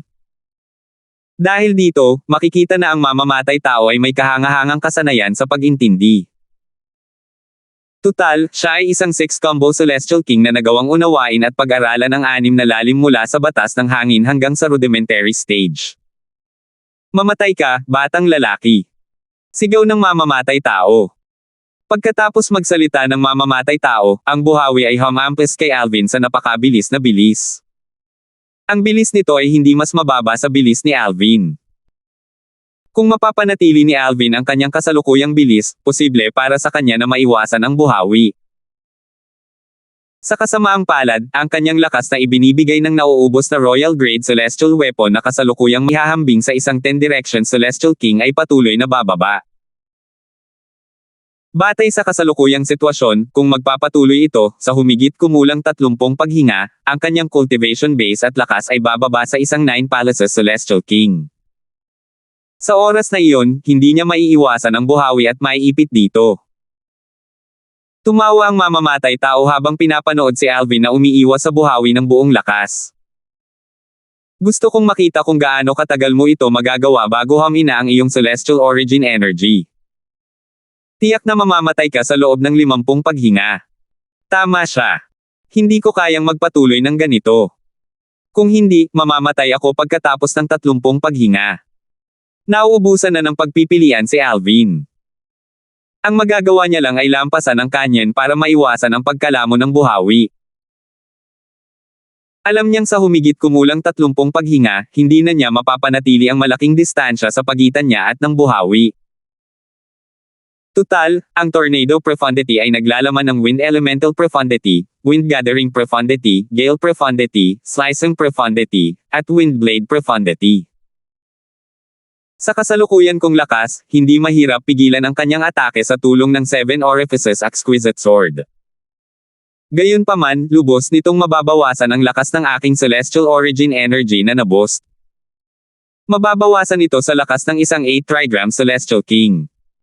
Kahit na ganoon, ang mamamatay tao ay magtatamo lamang ng maliliit na pinsala.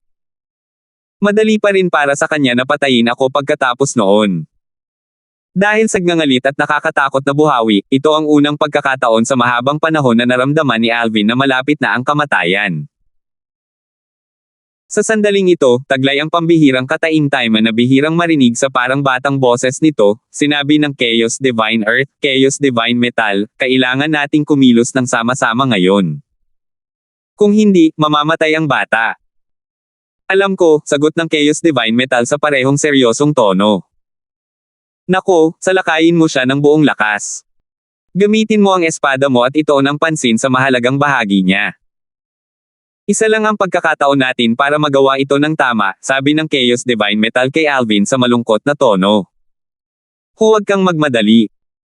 Hindi ka naman mas mabagal sa kanya kaya hindi mahirap para sa iyo na puntiryahin ang kanyang mahalagang bahagi, pagpapatibay ng Chaos Divine Earth kay Alvin at may kumpiyansang sinabi, malamang iisipin niya na walang saysay ang iyong pagtatangka na lumaban at nagmamatigas ka lang.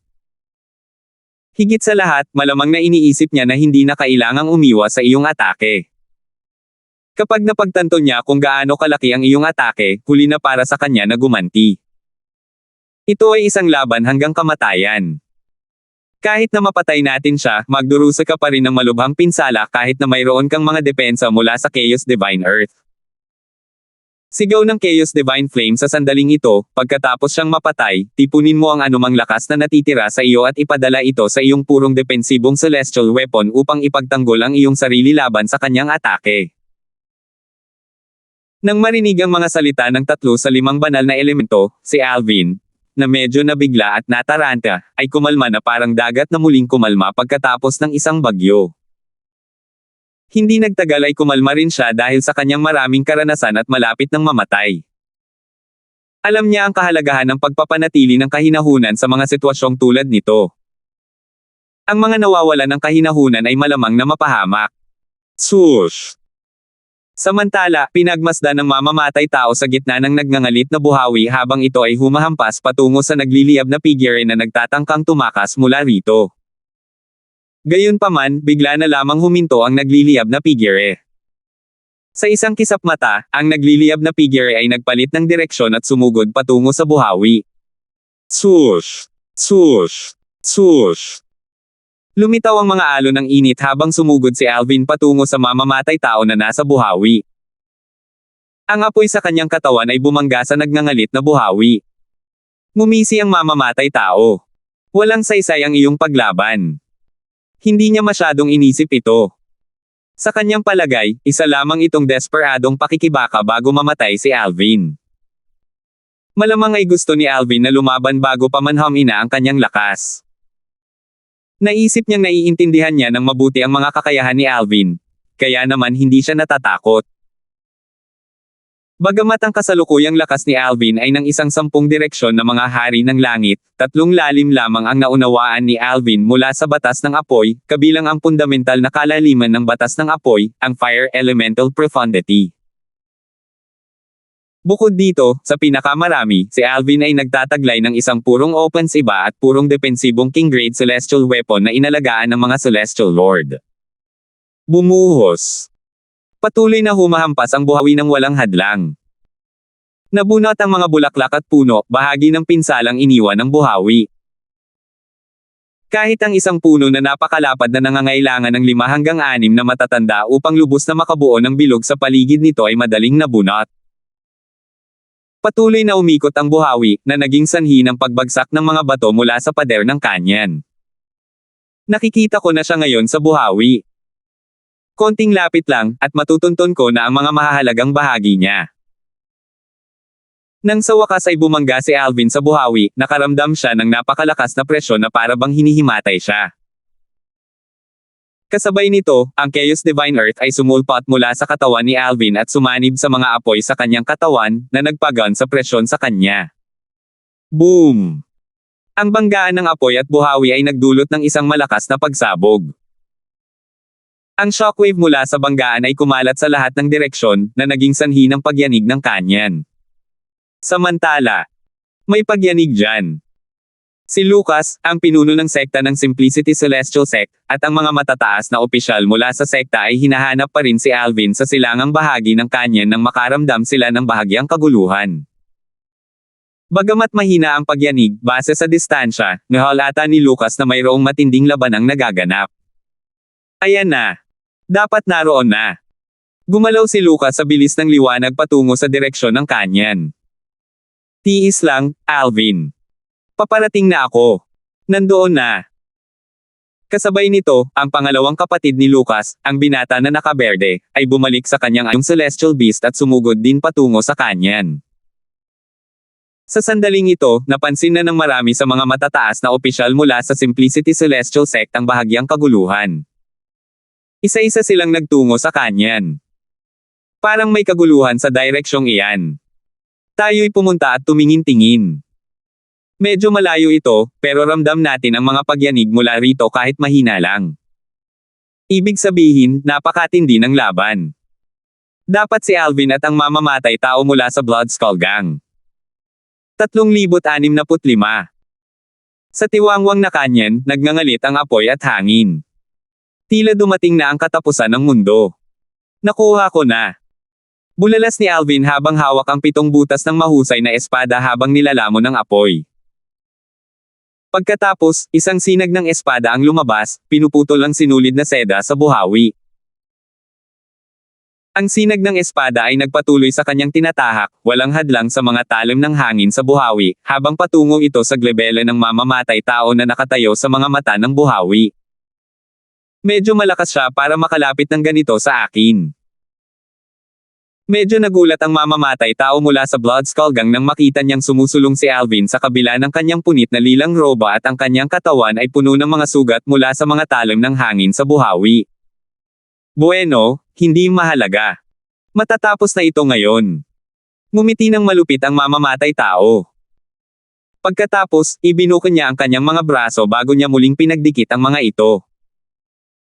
Kasabay nito, ang sinulid sa kanyang kamay ay sumugod patungo kay Alvin ng may lakas ng isang hukbo.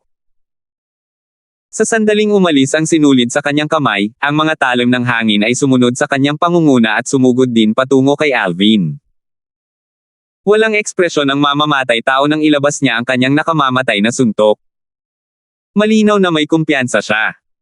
Para sa kanya, si Alvin ay isa ng patay na tao. Kasabay ng pag-atake ng mamamatay tao, umalangaw-ngaw sa isip ni Alvin ang boses ng Profound Divine Metal. Nako, ngayon na. Mamatay ka. Malamig na kumislap ang mga mata ni Alvin nang marinig niya ang mga salita ng Profound Divine Metal. Kasabay nito, sumabog ang kanyang espada na may nakasisilaw na 7 kulay na ilaw. Swoosh! Swoosh! Swoosh! Ang 7 orifice exquisite sword na mukhang ordinaryo kanina ay lubos na nagpakita ng kinang nito sa sandaling ito. 7 sinag ng espada na may iba't ibang kulay ang lumabas at umikot sa paligid ng espada. Ang bawat sinag ng espada na may iba't ibang kulay ay may kanya-kanyang natatanging aura. Pagkaraan ng maikling sandali, ang 7 orifice exquisite sword ay tila lumakas nang ang mga sinag ng espada ay mas nagningning pa kaysa dati. Sa sandaling ito, ang espada ay mukhang napakalakas at nangingibabaw habang isang nakakatakot na aura ang pumuno sa hangin. Ito. Nasabi na ng mamamatay tao ng Blood Skull Gang na kagagawa lang ng kanyang pamatay na galaw kung gaano kapambihira ang 7 orifices exquisite sword sa sandaling ito. Kung hindi niya masasabi kung gaano ito kapambihira sa sandaling ito, malamang ay nabuhay siya ng walang kabuluhan sa lahat ng kanyang mga taon. Sa sumunod na sandali, isang gininto ang sinulid ang lumitaw sa gitna ng 7 kulay na ilaw malapit sa 7 butas na kahangahangang espada. Sa mas malapitang pagtingin, makikita ng isa na ito ay isang gininto ang enerhiya na tila dumadaloy na parang likidong ginto. Umalis ang sinulid na seda sa mga kamay ng mamamatay tao ng Blood Skull Gang at bumaril patungo kay Alvin dala ang maraming talim ng hangin. Tila kaya nilang punitin si Alvin sa milyong piraso. Nang harapin ang atake ng mamamatay tao, tila walang takot si Alvin habang hawak niya ang kanyang espada na may mga sinag ng espada na umiikot sa paligid nito. Swoosh! Ang espada ay tila napakatalas na para bang kaya nitong hiwain ang hangin mismo. Habang ito ay sumusulong, naitatuboy nito ang gininto ang sinulid na seda at mga talim na panghangin ng mamamatay tao. Natural lang, hindi maiiwasan na ang ilan sa mga wind blades ay tumama kay Alvin. Hindi niya kayang ipagtanggol ang sarili laban sa bawat isa sa kanila kahit pa may proteksyon mula sa Chaos Divine Earth at sa purong depensibong King Grade Celestial Weapon na inalagaan ng isang Celestial Lord. Sa isang kisap mata lamang, ang lilang roba ni Alvin ay napunit ng hindi na makilala at mas maraming sugat ang lumitaw sa kanyang katawan na puno na ng mga pinsala. Isang Emperor-grade celestial weapon. Sigaw ng mamamatay tao ng Blood Skull Gang nang sa wakas ay natitigan niya ng mabuti ang espada sa kamay ni Alvin. Sa sandaling ito, ang 7 orifices sword na naglalaman ng lakas ng profound divine metal ay malapit na sa ulo ng assassin. Dahil sa bilis at lapit ni Alvin, wala siyang oras para gumanti o umiwas. Nang ipahirim ng malalim na banal na metal ang kanyang lakas sa 7 butas na kahangahangang espada, naramdaman ni Alvin na ang espada ay kasing bigat ng tingga. Sa loob lamang ng maikling sandali, ang 7 butas na mahusay na espada sa kamay ni Alvin ay malinis na tumagos sa glebela ng mamamatay tao na parang mainit na kutsilyo na dumadaan sa mantikilya. Agad na tumulo ang dugo mula sa sugat. Ang kapangyarihan mula sa profound divine metal ay sumiklab sa dagat ng kamalayan ng mamamatay tao at tuluyang winasak ang kanyang kaluluwa. Ganoon na lang, namatay ang mamamatay tao nang may pag-aatubili at sama ng loob. Bago siya namatay, ipinadala niya ang lahat ng natitirang enerhiya sa kanyang katawan sa kanyang king-grade celestial weapon na inalagaan ng isang celestial lord. Gayunpaman, madaling nalusutin ng kanyang kalaban ang kanyang mga depensa. Para bang ang 7 kulay na espada ay tumatagos lamang sa isang manipis na pader na parang papel sa halip na isang king-grade celestial weapon. Bago siya namatay, iisa lang ang nasa isip niya, paano nagawa ni Alvin na gamitin ang piercing profundity ng batas ng metal gayong malinaw na naunawaan ni Alvin ang batas ng apoy. Natural lang na walang kaalam-alam ang mamamatay tao na kagagawan lang iyon ng profound divine metal. Nang ipadala nito ang enerhiya nito sa 7 orifices exquisite sword, ang epekto ay katulad ng piercing profundity ng batas ng metal. Ang batas ng hangin ay mayroong slicing profundity na medyo katulad ng piercing profundity ng batas ng metal. Noong pinag-aralan ng mamamatay tao ang batas ng slicing profundity ng metal, nakakita siya ng isang floating image pearl ng isang makapangyarihang nilalang gamit ang batas ng piercing profundity ng metal. Kaya naman, alam niya ang pagkakatulad sa pagitan ng slicing profundity ng batas ng hangin at ng batas ng piercing profundity ng metal. Nakakagulat na naunawaan ni Alvin ang batas ng apoy at ang batas ng metal, ngunit hindi naman ito lubos na imposible. Gayunpaman, paano nagawa ni Alvin na gamitin ang batas ng metal at ang batas ng apoy ng sabay? Imposible ito. Paanong hindi mabibigla at malito ang mamamatay tao bago siya mamatay? Labag ito sa kanyang buong pagkaunawa sa mga batas. Swoosh! Swoosh! Pagkamatay ng mamamatay tao, mabilis na humupa ang buhawi at nagdulot ng isang malakas na hangin na umiihip sa lahat ng direksyon. Damugong. Niyanig ng malakas na impact ng labanan ang buong kanyan. Habang nawawala ang enerhiya, si Alvin ay hingal na hingal. Pinilit niyang ibinaba ang kanyang espada dahil pakiramdam niya ay gusto na niyang bumagsak. Bumalik sa kanya ang sakit na parang baha ngayong unti-unting humupa ang adrenaline. Pakiramdam niya ay hihimatayin siya anumang oras. Umuugoy siya habang mabilis na kinukuha ang isang Duke-grade medicinal pill mula sa kanyang spatial ring para maibsan ang sakit. Nang makontrol na ang sakit, naghanda si Alvin na kunin ang kanyang mga gantimpala para sa pagpatay sa assassin mula sa Blood Skull Gang. Kasabay nito, ang parang batang boses ng Chaos Divine Earth ay umalangaw-ngaw sa isipan ni Alvin. Nako, ang Chaos Divine Flame at ang Profound Divine Metal ay nakatulog ng mahimbing dahil dito. Malapit na rin akong makatulog ng mahimbing. Noon, ang Chaos Divine Earth ay palaging malakas at masigla ang tunog kapag nagsasalita. Gayunpaman, sa sandaling ito, ang kanyang boses ay mahina at mahina. Magtuon ka sa iyong cultivation at pagbutihin ang iyong lakas sa lalong madaling panahon. Bagamat nag-hibernate ang Chaos Divine Flame, magagamit mo pa rin siya para pinuhin ang mga celestial pills. Kapag ginamit mo ang Chaos Divine Flame, sikaping mas maunawaan ang mga katangian nito at obserbahan ito. Makakatulong ito sa iyong pag-unawa sa batas ng apoy. Dahil dyan, hindi ka na mag-aalangan sa dilim ng walang kaalam-alam. Siyempre, mainam kung may tulong ang Chaos Divine Flame, pero kailangan mong maghintay hanggang sa magising siya para dyan. Ang boses ng Chaos Divine Earth ay lalong humina bago ito tuluyang tumahimik. Siguro mag-isa muna ako sa ngayon, naisip ni Alvin sa sarili.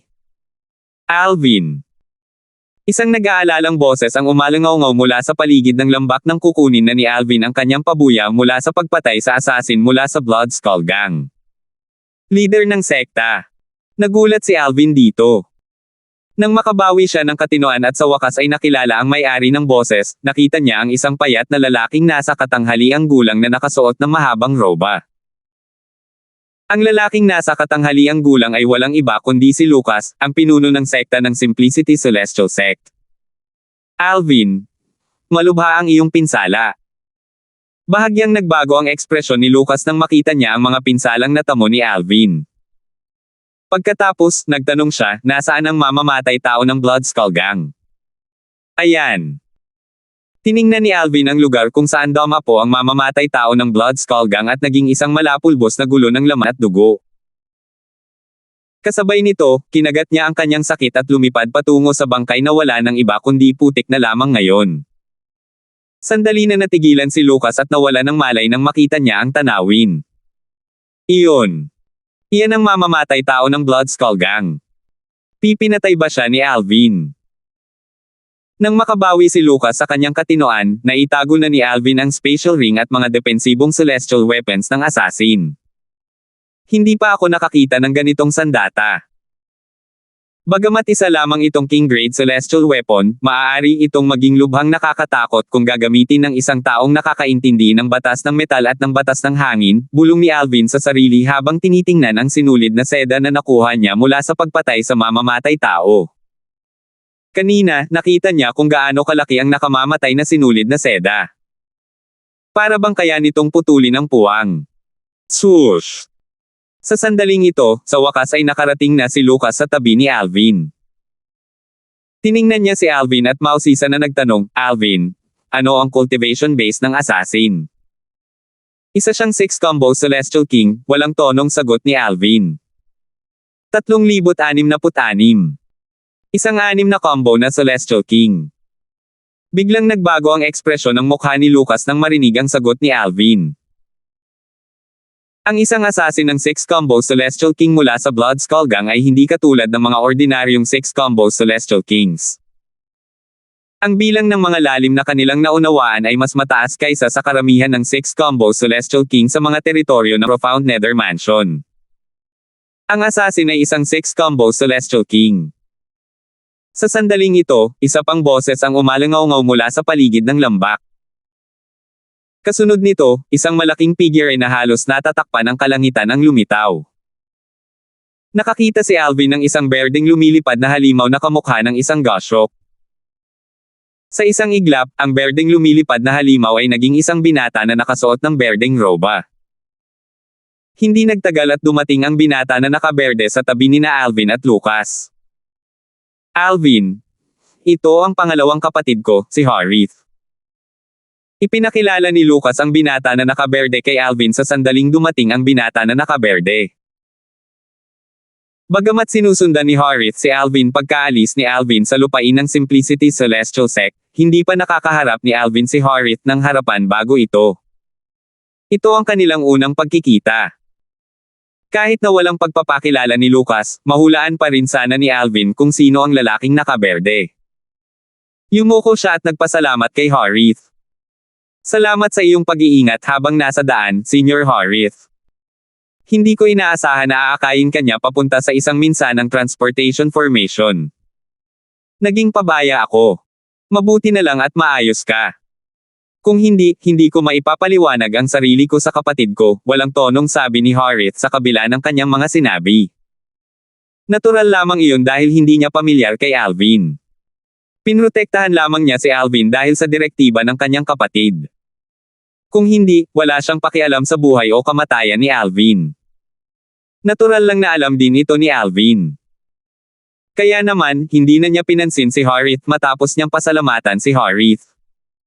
Dapat sana'y naunawaan ng mamamatay tao ng Blood Skull Gang ang batas ng hangin, tama ba? Tanong ni Harith kay Alvin habang pinag-aaralan niya ang kanya na sira-sira. Natutunan din niya ang batas ng hangin, kaya naman hindi mahirap para sa kanya na sabihin na ang mga pinsala sa kanya ay sanhi ng batas ng hangin. Oo. Tumanggaw si Alvin. 6 na combo Celestial King ng isang Blood Skull Gang na nakakaintindi sa batas ng hangin. Kadalasan, ang isang taong tulad niya ay nakakaintindi ng 5 lalim mula sa batas ng hangin, kabilang ang Fundamental Profundity ng batas ng hangin, ang Wind Elemental Profundity, malakas na haka-haka ni Lucas. Batay sa kanyang kaalaman, ang mga assassin ng 6 na combo Celestial King sa mga nangungunang organisasyon ng assassin sa Southern Heaven Territory tulad ng Blood Skull Gang ay maaaring nakakaintindi ng kahit 5 lalim ng isang batas. 5 lalim. Mapait na tumawa si Alvin. Labis na minamaliit ni Lucas ang mamamatay tao na ito mula sa Blood Skull Gang na kanyang napatay. Kasama ang batas ng hangin na Wind Elemental Profundity, naunawaan ng mamamatay tao ang 6 na lalim mula sa batas ng hangin. Itatama na sana ni Alvin si Lucas nang unang magsalita si Harith. Higit pa riyan. Batay sa mga pinsala sa pinangyarihan, masasabi kong naunawaan ng mamamatay tao ng Blood Skull Gang ang 6 na lalim mula sa batas ng hangin, kabilang ang Wind Elemental Profundity. Nang marinig ang mga salita ni Harith, hindi napigilan ni Alvin na lumingon upang tingnan si Harith. Tama si Harith. Nakaramdam siya ng panlalamig nang makita ang kumpiyansang ekspresyon sa mukha ni Harith. Wala man lang si Harith rito para masaksihan ang laban, ngunit natutukoy niya ng may katumpakan ng lalim ng naunawaan ng mamamatay tao. Kapatid, sigurado ka ba? Labis na nagulat si Lucas nang marinig niya ang mga salita ni Harith. Alam mo kung gaano kabihira para sa isang 6 combo Celestial King, mamamatay tao man siya mula sa Blood Skull Gang o hindi, na maunawaan ang 6 na lalim mula sa isang batas. Sigurado ako. Muling sinuyod ni Harith ang tingin sa nawasak na lambak. Kapatid, tingnan mo ang natira mula sa laban. Iyon. Iyon ay naiwan ng batas ng Windblade Profundity ng hangin. Iyon. Iyon ay isang markang naiwan ng batas ng Slicing Profundity ng hangin. Bukod dito, batay sa pinsalang dulot ng mga lalim na ito, tiyak na naunawaan din niya ang Wind Gathering Profundity at nagtataglay ng isang purong nakakasakit na King-grade Celestial Weapon na inalagaan ng isang Celestial Lord. Itinuro niya ang mga lalim mula sa batas ng hangin na sigurado siyang na-master ng assassin bago siya tumingin kay Alvin at nagtanong, tama ba ako? Oo. Kalmadong tumango si Alvin. Sa loob-loob niya, talagang nabigla siya sa katumpakan ni Harith. Napasinghap si Lucas. Maya-maya, tumingin siya kay Alvin ng may komplikado at mausisang tingin habang nagtatanong, ang mamamatay tao ay isang 6 combo Celestial King na nakaunawa ng 6 na lalim mula sa batas ng hangin. Alvin, paano mo siya napatay? Kahit na mayroon kang cultivation base ng isang 10 Direction Celestial King mula sa iyong consumable Royal Grade Celestial Weapon, 2 lalim lang ang naunawaan mo mula sa batas ng lupa, tama ba? Natural lamang na maguluhan si Lucas. Ang isang 6 na combo Celestial King na nakaunawa ng 6 na lalim mula sa batas ng hangin ay madaling makapatay ng isang 10 Direction Celestial King na nakaunawa lamang ng 2 lalim mula sa isang batas. Ang pagkakaiba sa pagitan ng lakas ay halos 4 na antas. Kailangang maunawaan ng isang 10 direksyon na Celestial King, kahit man lang 4 na lalim mula sa isang batas, para maging kapantay ng isang 6 combos na Celestial King na nakaunawa na ng 6 na lalim mula sa isang batas. Paano magiging kapantay ni Alvin, na 2 lalim lang ng batas ang naunawaan niya, ang assassin kahit na mayroon siyang cultivation base ng isang 10 direction Celestial King? Marahil, gumamit si Alvin ng Soul Attack. Tutal, ang mga lalim ay maaaring gamitin kasama ng mga Soul Attack. Gayunpaman, kahit ano paman, si Alvin nakakaunawa lang ng 2 lalim mula sa batas ng mundo ay hindi dapat maging kapantay ng mamamatay tao ng Blood Skull Gang na nakaunawa ng 6 na lalim mula sa batas ng hangin. Handa na si Alvin para sa tanong na ito. Isang ekspresyon ng paghingi ng tawad ang lumitaw sa kanyang mukha nang sabihin niya, pinuno ng sekta. Sa totoo lang, ang batas ng mundo ay hindi ang pinakamalakas kong kakayahan. Ang aking pag-unawa sa batas ng apoy ay mas mataas kaysa sa batas ng mundo. Naunawaan ko na ang 4 na lalim ng batas ng apoy. Kasabay nito, kinailangan kong gamitin ang lahat ng aking lakas mula sa nauubos na Royal Grade Celestial Weapon bago ko siya mapatay. Kahit na ganoon, malubha pa rin ang aking pinsala. Kahit na may mga gamot na ginagamit, aabutin pa ako ng 2 hanggang 3 buwan, kahit papaano, para gumaling. Bumantong hininga siya pagkatapos niyang magsalita. Naghanda na si Alvin na sabihin kay Lucas na 4 na lalim na ang naunawaan niya mula sa batas ng apoy, gayong sa katunayan, 2 lalim lang ang naunawaan niya mula sa batas ng apoy. Kung tutuusin, kung alam ni Lucas ang katotohanan, hindi magtatagal ay maghahinala si Lucas na mayroon pa siyang ibang kayamanan tulad ng mga Royal Grade Celestial Weapons o mayroon pa ring natitirang gamit sa kanyang mga nauubos na Royal Grade Celestial Weapons. Sa katunayan, nang matuklasan ni Alvin ang buong lakas ng assassin kanina, sandali niyang naisip ang gamitin ang huling nauubos na Royal Grade Celestial Weapon.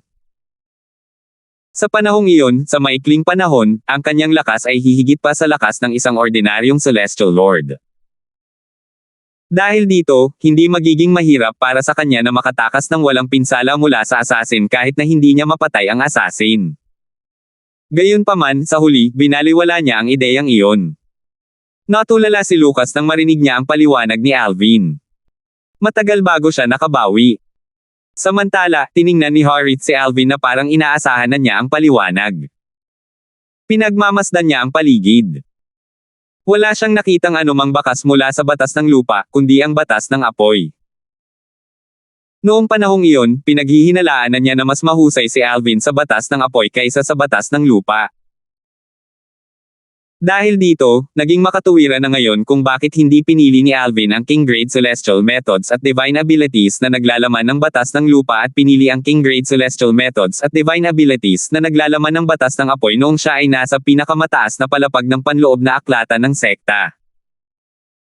Nang sa wakas ay bumalik sa dati ang katinoan ni Lucas, sinabi niya nang may nagniningning na mga mata, "Alvin, ikaw talaga ang pinakatalentadong prodigy na nakilala ko.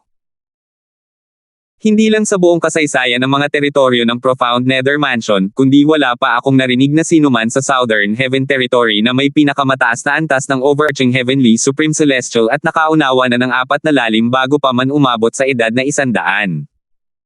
Bago umabot sa edad na 100. Natigilan si Harith sa mga salita ni Lucas.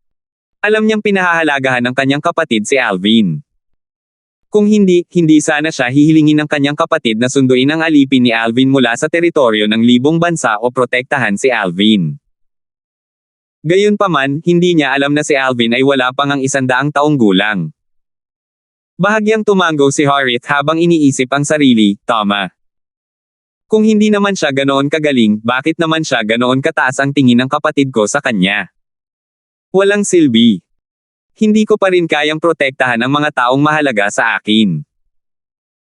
Naglakad si Alvin papunta sa mga labi ng bangkay ni Lambert at tahimik na pinagdugtong-dugtong si Lambert bago inilibing si Lambert.